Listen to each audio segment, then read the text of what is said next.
Right, SML, welcome back to Battle at the Border, our first episode of Madden 22. Got Finz here. His camera just froze. There we go. He's back. Oh, looks like the Canadian internet not the greatest today, but Hasn't we'll, caught up yet. yeah, we'll work through it. So, how you enjoying Madden 22 so far, Finz? Despite the winless record, it's okay. It's okay. It's nice to be able to be in the ground floor and build a team from the start. So we're gonna have to do that regardless of our record, I guess. But good to be in from the start. Yeah, you should definitely have a little more enjoyment out of this than you did with the Lions last year, coming in following Hova. But let's jump right into it. And since we're talking about Madden 22, let's go with the first topic. Is the defense broken? A lot of talk about it is or it isn't. What do you think? Yeah, I think it is. Yeah, I mean, I can't blame it on my record yet, but it definitely hasn't helped. I do not profess to be a defensive genius. I'm not one of the teams that people look at and go, okay, I got to watch out for Finn's user. I got to watch out for. But do you expect zones to work what they do what they're intended to do? And so far, Deep Blues aren't doing that. I've also found that player reaction has been really bad lately. I had a moment in my game against DW where I had a guy. Sorry, I had one of his receivers. I had the user underneath, and then two safeties bracketed him, and somehow he was able to complete that. And then the two safeties kind of collided, and he went for like 60 yards for a touchdown. It was ridiculous. This new patch kind of made sidelines a little bit better. The Hmm. coverage on the sidelines is a little bit better, but um, it's nowhere where it needs to be yet. So yeah, right now it's awful. I think it's really broken. See, I'm going to say it's not broken. I think it's more challenging than last year, but I don't think it's broken. Um, I think it's different, and it's as a last year you could pretty much sit and cover three, and everything deep was taken away. This year, if somebody sends streaks and you're not looking to stop it with your user, you're probably going to get burned. So I don't necessarily think it's broken. I think what you need to do to play good defense is just different, and it's either people not being willing to adapt or just can't figure out what that different thing is they need to do, and that's why people are saying it's broken. But if you look at the scores, I mean, I just held Future to what was it, 18 points, something like that, and one was a pick six or almost a pick six. Um, I I just don't think it's that broken. It's just different, and people have to adjust to it, and that's a problem for some, as we've seen with everything else. Yeah, I mean, I think part of the issue the scores are down is just because people are still getting used to their teams, right? Like we did those tournament games, and that was on comp mode. That didn't really do much. People had scrims. They set up the franchises. I was one of those. I know you did it as Hmm. well. But we're still with every patch, the game changes. So like in the first couple weeks or months, we're always playing catch up with we finally get figure out something that EA did, we adapted to it, and then they go ahead and switch it, and then we have to readapt to it, and I mean, you could be onto something with the fact that defense is different, but I think like when you play a cover two, yes, you're supposed to give up the deep shot. That's what happens in cover two. Like you're covering underneath coverage, so you're susceptible to the deep ball. But when they don't even cover the underneath stuff, that's the issue, right? Like I have no Okay. problem with the fact that guys can't sit in cover three the whole time, right? It'd be nice to see Paulie call something else, um, but um, I most of the zones aren't doing what they're intended to do, and that's my issue. Okay. Let's move on to topic two. So all the shows that have come out so far, which by the way, there's quite a few of them, which is really nice. Um, but all of them have pretty much been talking about Dan and his 0-3 start. I think that's probably been the storyline of the SML so far. Is everybody's kind of shocked that he's 0-3. Um, but I think while that's going on, there's actually something being overlooked, and that's what's the bigger surprise to you, QP being 3-0 or DW being 3-0? For me, it's DW. And solely for the fact that I know that you're gonna kind of come at this because the Lions, right? Hmm. QP's the Lions, but QP has proven last cycle that he's the superior player, and I think that this, I said it a couple times last cycle, and I know other people have said it too, that good players can win regardless of what team they have, and I think QP's proving that true. Like they both haven't had overly difficult schedules either, so that kind of plays into the 3-0.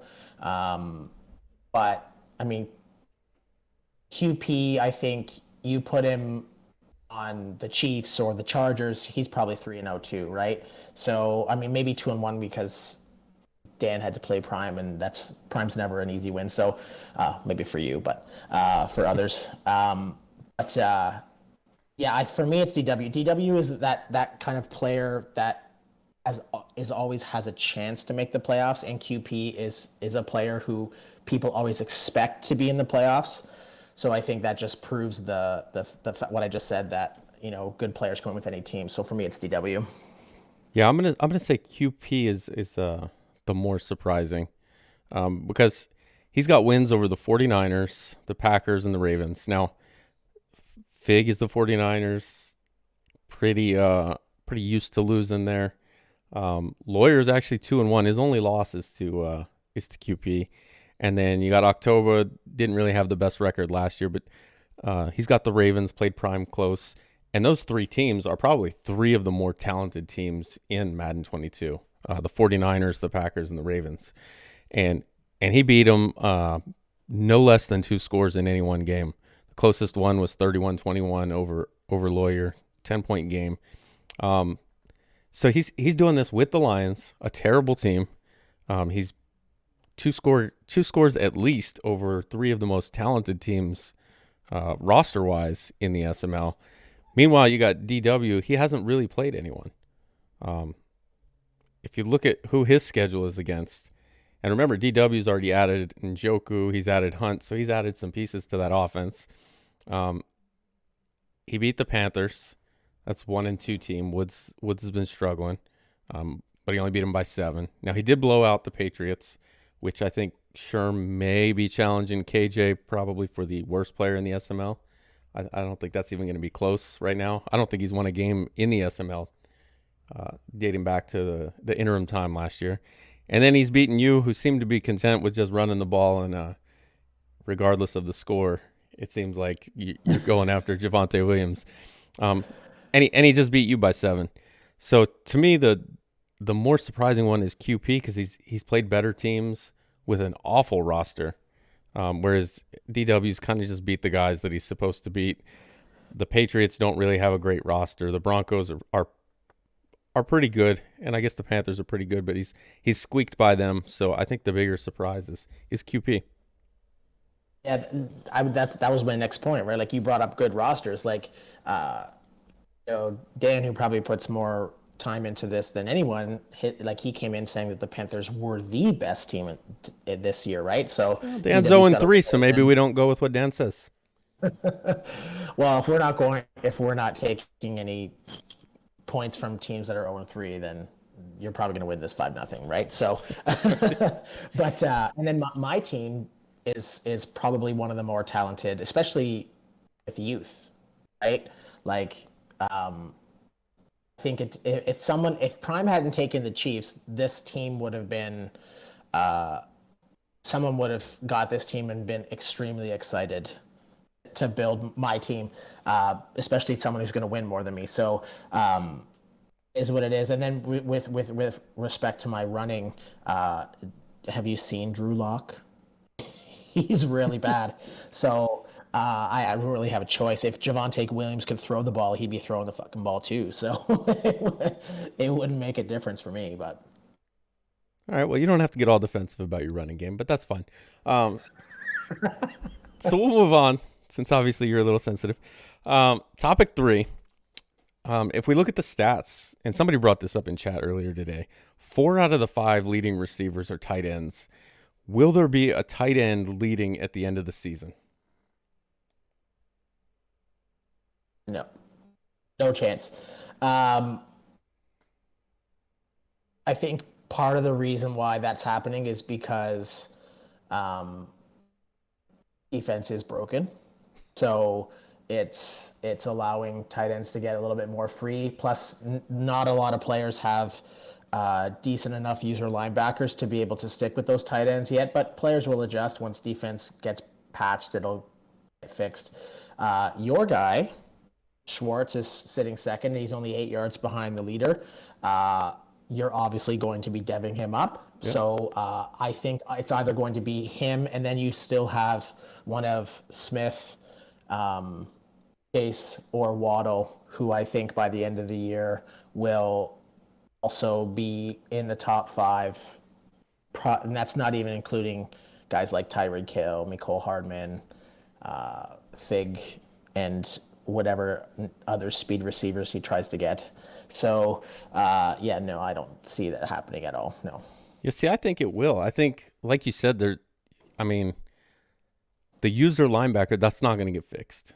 There's nothing about that that's going to get fixed between now and next season, because that's more of a talent, I guess, problem.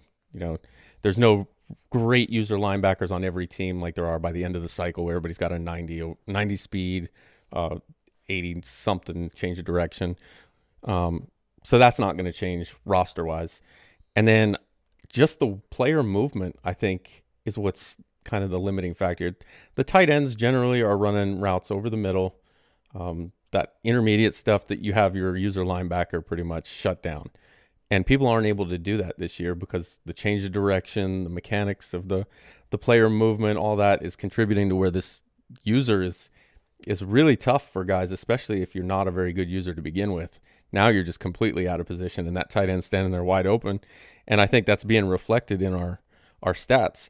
You know, say 4 out of the top 5. If you expand that, it's actually 5 out of the top 6 because Kyle Pitts is the next one. And I think what's going to happen is more and more people are going to see that that's the way to move the ball through the air. If you can't hit your receivers, almost every team that I looked at, their leading receiver is their tight end. So that's clearly the go-to for the majority of the league. And I think it's going to continue at least until people can figure out the user linebacker situation, or maybe even just move to a safety and let the computer try to shut that down. But I think it'll be a full season before that happens. And I'm just with 5 of the top 6 being tight ends, I think the odds are one of them is gonna end up pulling away and winning it. Guys stick with what works, and right now that's what's working. Yeah, I think that the issue with that is people haven't figured out their sub linebacker yet, right? So once everyone kind of gets their sub linebacker, which I mean could be next season, but that's how I've tried to adjust with it. Is tried to use my sub linebacker more on the tight end because I can throw a safety there that's got 88 speed and way better change of direction and should be able to stick with that tight end. So that's how I don't think I've given up big yards to the tight end yet. So tipped out there, or all you out there from, the 0-3 Broncos. Okay. All right. So our fourth topic, and this one, I didn't even realize it till I was kind of looking for topics.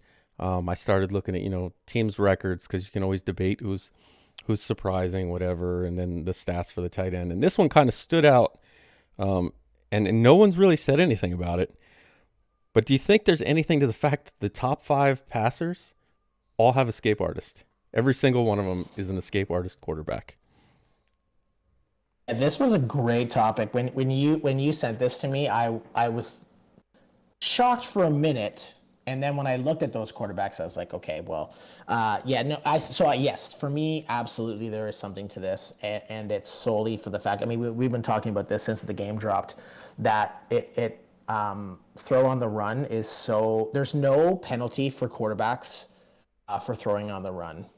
Like the game against you, I think I was Washington, and I took like Ryan Fitzpatrick and I rolled out to the left and threw it like a 20-yard dot through three defenders to a guy at the back of the end zone, and he doesn't even have escape artist. I've seen it time and time again. Players roll out and throw off the run, and soon as that quarterback rolls out, the defense kind of creeps up and then leaves that receiver running across the middle wide open, and there's no penalty, there's no accuracy penalty for throwing on the run. So you add that escape artist ability where you have no chance of being sacked.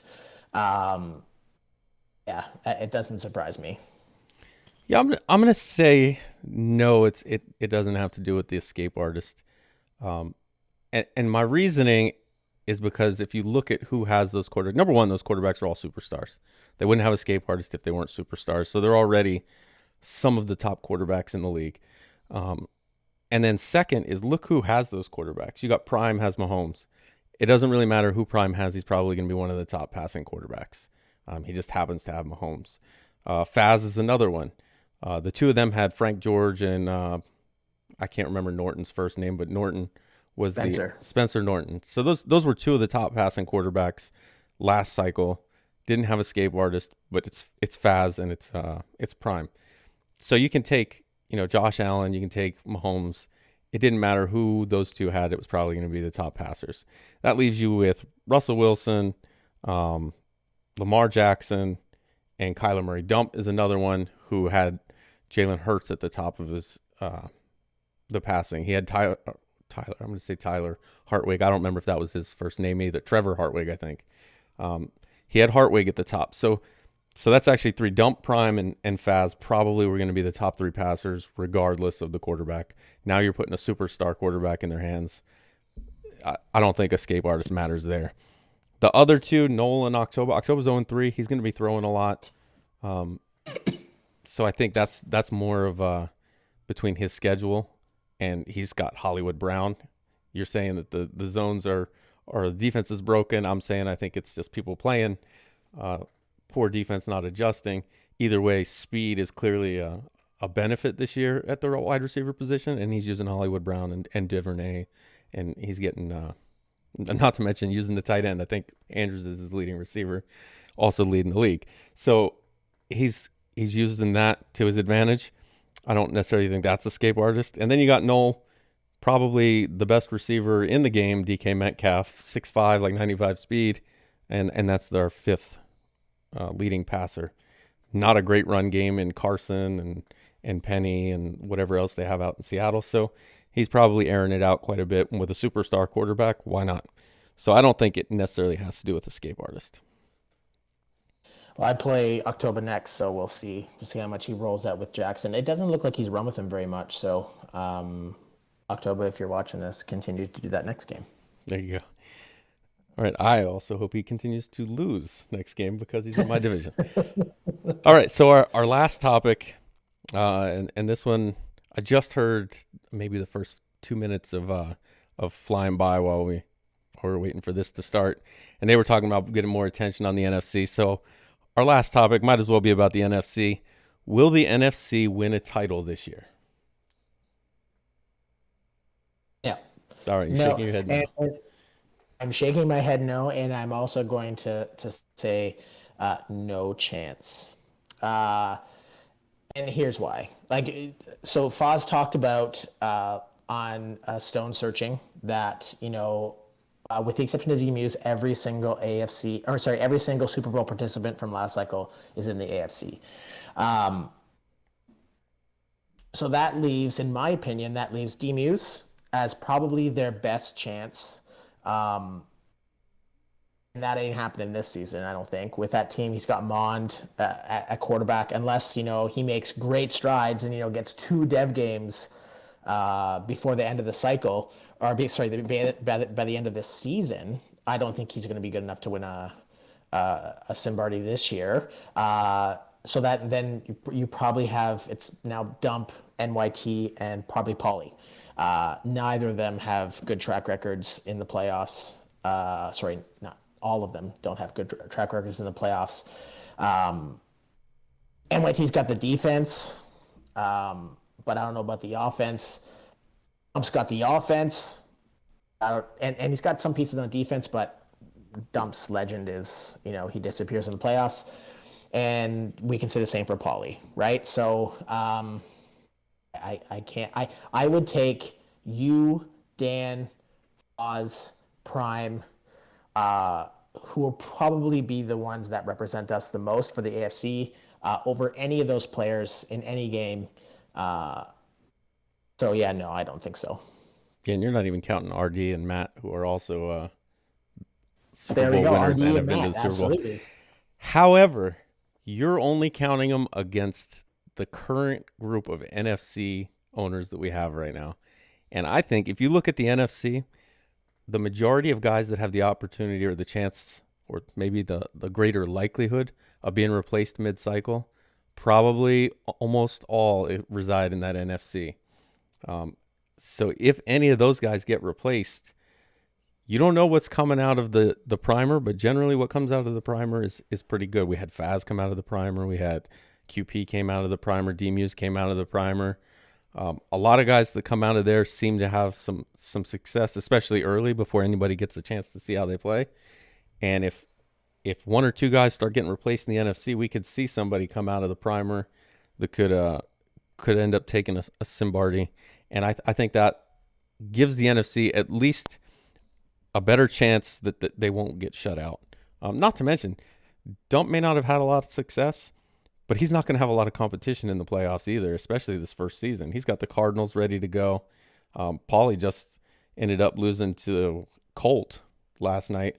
Now, obviously, season one, it's a long season anyway. There's bound to be upsets, but he's already talking about he's unsure of this new patch. It's taken away some of the stuff he does. Maybe he was just, had to really figured out how to beat this broken supposed defense, and maybe that's gone now.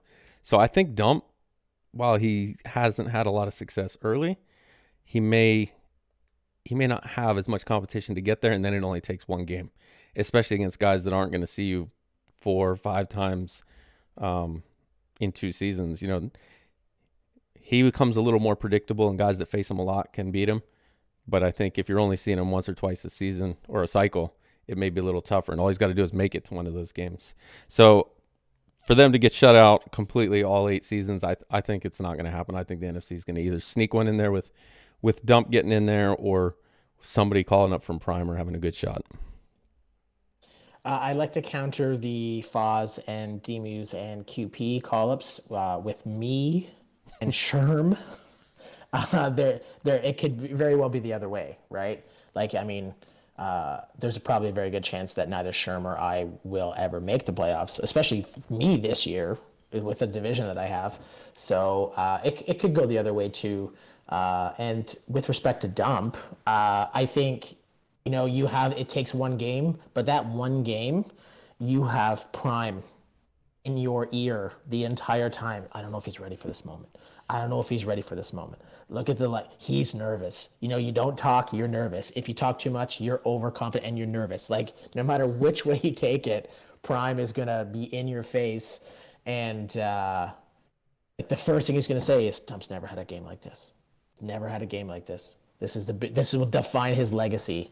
And it's over at that point. All right. Well, I don't think that's going to get in all 8 competitors' heads when it comes down to, well, if we run 8 seasons, but at least 7. I think one of those 7, there's no way the NFC gets shut out. They'll sneak one of them in there. No, I don't think they'll win the majority. I will say that. The AFC is going to run away with the championships, but I think the NFC at least sneaks one in there, be it from Dump or a Primer guy. Or D-Muse. We can't forget D-Muse has been to a Super Bowl before. D-Muse chances increase as it goes on. I think, like I said, like with Mond, like it's going to be hard to. I mean, if he can win with Mond, he's in for a great cycle. But I think his chances increase as the cycle goes on because Mond will just get better and better. So yeah, and Mond coming in with 85 speed already, and we just talked about. You said that the rollout is overpowered and there's no penalty for it. That's going to be another guy that's going to be able to throw on the run, and then he's got 2 superstar receivers out there. Combined with Dalvin Cook is going to be a nasty offense against this broken defense. So, it'll be interesting to see how it goes, but I think the NFC gets at least one. But that's our last topic. Unless you've got anything you want to say, we're right at 25 minutes, which is about perfect for this show, I think. And remember, everybody, leave your comments. Who won? I'm going to put the topics and who took which side in the comments. That way you don't have to keep referring back to the video if your short-term memory is that bad. Maybe lay off the edibles and the smoking if you can't remember 25 minutes ago. But other than that, appreciate you guys watching. Leave the comments. Who knows? You never know when a giveaway might come up. Finz, thanks for being back on, and look forward to this cycle of Battle at the Border. Thanks for having me, and let's try not to have as many ties out there. Yeah, no ties. This is a Produced in America show. We don't do ties. All right. This isn't soccer. That's right. All right. Enjoy, everybody.